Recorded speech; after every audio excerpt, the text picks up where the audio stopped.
Hello mga kapengyo! In this vlog ay tuturo ko kung paano bumili ng load gamit ang Gcash. Pero bago tayo magsimula, ay please like and subscribe to my YouTube channel, JemYT Vlogs, and pakiclick na din ang bell icon para man-notified ka every time na may bago akong video. So wag na natin patagalin to, let's start! First na gagawin natin ay i-open natin si Gcash.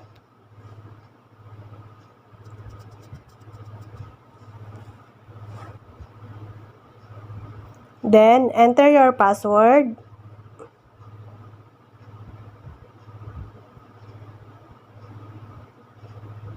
Ang makikita natin dito na available balance ay meron akong 117 pesos.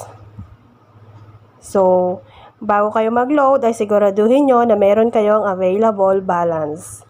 So, una, pupuntahan natin ay hanapin nyo si buy load. Ito yon, buy load. Okay, then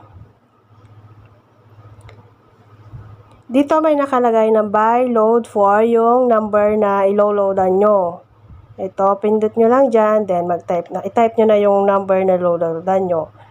Pwede rin na kung nakasave sa inyo yung number na ilo-loadan nyo, pindutin nyo itong maliit na parang notebook dyan. Ito. Okay, then makikita nyo na dyan yung mga pangalan. Hanapin nyo dyan yung gusto nyang loadan. Kunwari ito. Then, pindutin mo itong number. O, andyan na siya. Nandyan na sa, nakalagay na dyan sa buy load for yung number ng loadan mo. Then, in-next mo.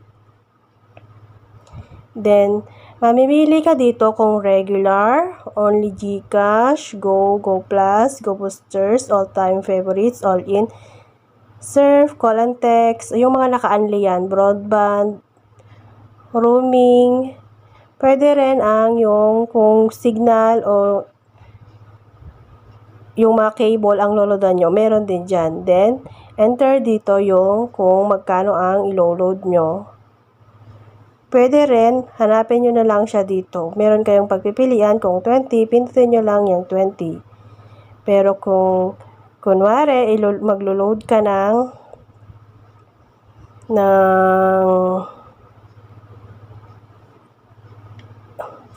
lang,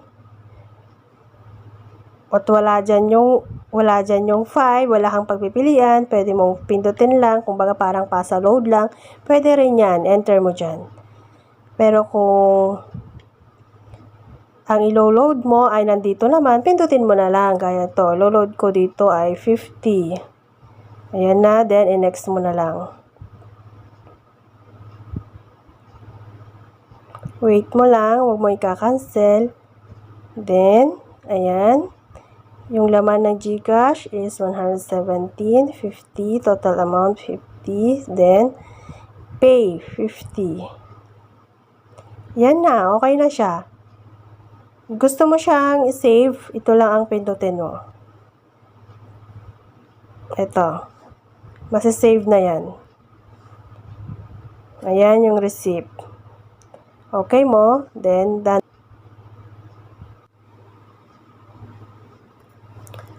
Ayan, so pag pinindot mo yung done, ito ang magpapakita. Thank you for using Gcash. So, okay na yan.